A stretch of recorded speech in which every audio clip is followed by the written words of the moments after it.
Hello. So we are excited to talk with you today about a really, really important topic called belly fat. Belly fat is not where it's at. And we want to talk about also the other names for it, AKA stress belly, bloated belly. I mean, you name it. But there is a difference though between the different fats that could be, but visceral fat is the one that we don't want. And Robin's going to talk a little bit more about that. But there is a study showing that postmenopausal women are 5 times more likely to develop belly fat than in premenopause. Yeah. And so, Can I just interject here yes, please. and say, haven't we gone through enough as women? What do you guys think? Seriously? Yeah. Like, we carry a baby for 9 months. We have a baby, some of us naturally, and Hert's like, you know what? We help raise them with our spouses, and now we have to go through and we have menstrual cycles that aren't fun either. No. And then now we got the freaking belly fat. Okay, Yeah. I just wanted to put that out there. Thank you. Thank you for getting that off your chest. So I know, because I know there are more people that feel the same way. We're like, man, we have all this other stuff. But women's hormones are more complicated. There's no question about it. Women are more complicated, and there's a reason why we're the emotional ones. But anyway, so I mean, we can make light of it because what else you gonna do? We have to. Yeah, you got to kind of laugh about it. But right. The belly fat we're talking about is the fat that's deeply stored wrapped around our organs and stuff. It's not healthy for us.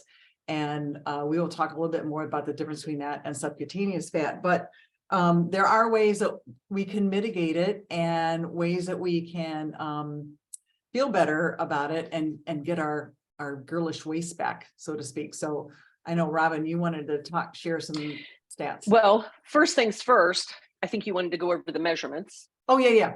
So check. Yeah. This is how you check to see if you're in a bad zone. Right. This is one measurement you can do is for men. You measure your waist, and it's around your waist, and it's 40 inches or higher for men. You are at risk. And then for metabolic syndrome and for a host of other things. And then for women, it's 35 inches or bigger around your waist. So you really want to pay attention to your waist measurement to see where you are, because it's very telling. So women want under 35 inches, men want under 40 inches of waist. So, yeah. And so now I will tell you a personal story that mine is above 35. It is 37.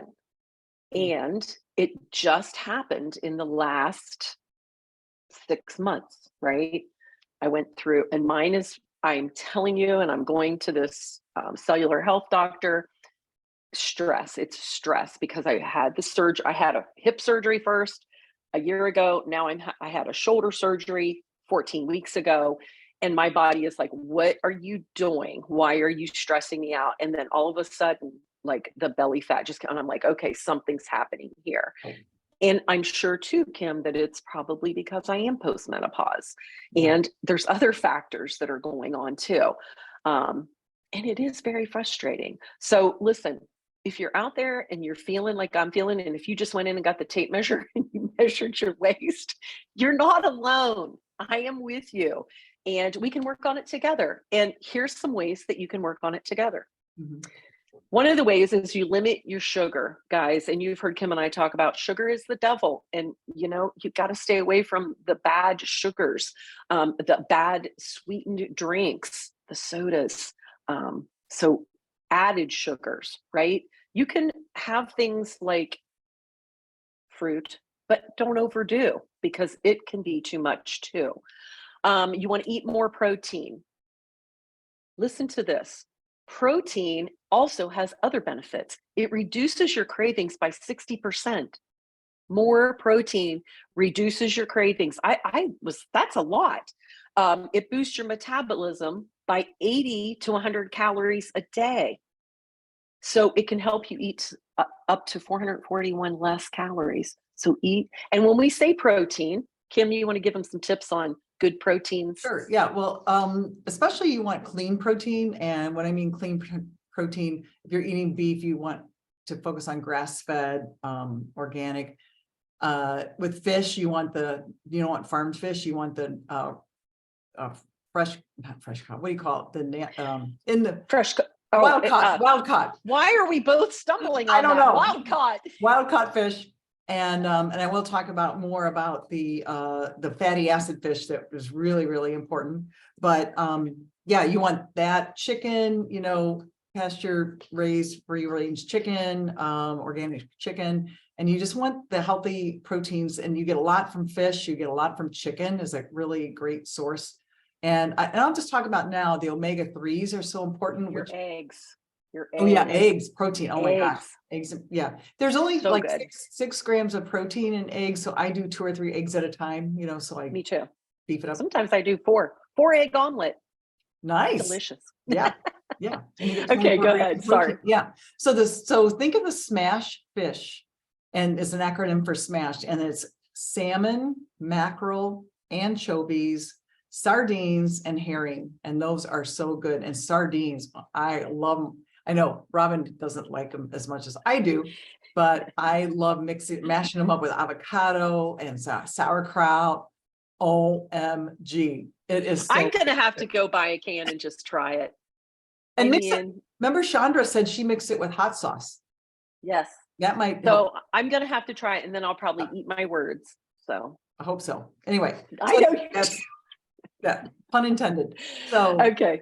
Go yeah. ahead. The omega-3s. Talk Yeah. more So and more. omega-3s, and what Robin talked about, the fiber as well. Gradually increase your fiber. We want to have a minimum of 25 grams of fiber per day. Shoot for more, but a minimum of 25. The average American gets 12 to 15 grams of fiber, which is not enough.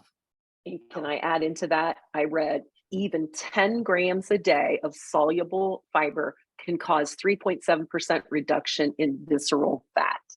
So that's how important that fiber is. And you know that so many of us don't get fiber. I talk to so many people all the time, like talk about veggies, I don't like veggies. I don't eat veggies. And oh my goodness, like they're missing out. You got to eat your veggies, just like you tell your kids, you got to eat your veggies. Well, and the other thing is, one other quick thing I want to say is there was a study done that for people who like increased omega-3 intake, they had a reduced waist circumference. So eat those fatty fish, eat nuts and seeds with omega-3s in them, avocado. I mean, the healthy oil, olive oil, extra virgin olive oil, olives, so good for you. So listen, eat them, but don't overeat them. And Kim's going to show you a little app that she uses that is amazing to show you like percentages and how to keep yourself in a window that you're not overeating the healthy fats or the proteins. Do you have it?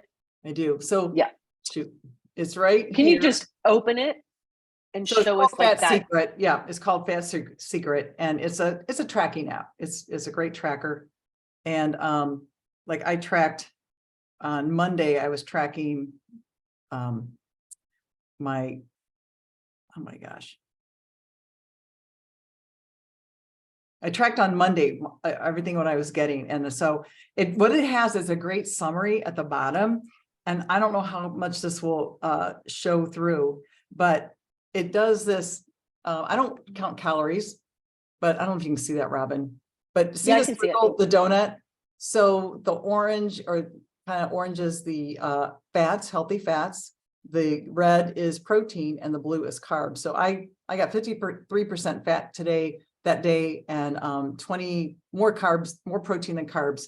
I got 25% protein, 22% carbs, which is like kind of my sweet spot.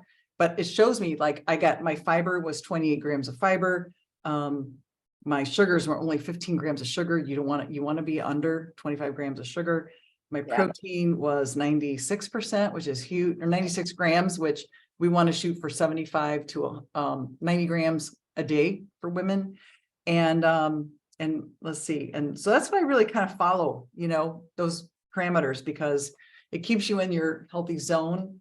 And like I said, I don't count calories. I just look at the numbers and kind of stay in those guidelines. And, it really, really helps. It makes it like a no-brainer. And I do this all the time, but I just do it once in a while just to see where I am, just to kind of get an idea. And just like your exercise, it is good to track your nutrition, because you might think in your mind that you're doing one thing, and when you go to try to put it in there, you're like, oh crap, I'm not doing that right. I thought I was, getting the percentages in that I should have, and I totally was off. Yeah. And the same thing with your exercise. And exercise also obviously will help with belly fat. But listen, that doesn't mean crunches. All right. Crunches are not going to help you get rid of belly fat. You can't Walking is spot going to help you. reduce. No, you can't. But walking, and you don't have to go crazy. You don't have to walk 50 miles. You walk for 30 minutes. You walk for 20 minutes.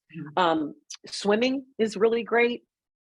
I don't always say running is great, because I just feel like it's too jarring for your body. Live and learn. And I am a woman of a certain age, and I did used to run, and no more, But, some people are made for running, and I think that's great. And absolutely, you can reduce your belly fat by doing that. And then stress, guys, like if you're like me and you've been through some stressful situations, I mean, in the last year and a half, we had a huge move. I had a hip replacement, a shoulder replacement. I had a wedding. My son got married. Like, I have had the biggest, thank God I haven't had a divorce. And I'm telling you, he's put up with a lot. He's taken care of me. So, stress, it does. You can get the belly fat from the stress. So hang in there, try to find ways that you can de-stress, get sleep. Kim and I have talked about that before. We've both struggled with sleep, and I'm struggling now with sleep. There's lots of books out there that you can read on it, things that you can do to make your circadian rhythm like more even, so that you get good sleep. And meditation, things like that too, and use an app. Use an app. If you don't know how to meditate, I'm telling you, those apps are amazing. So absolutely.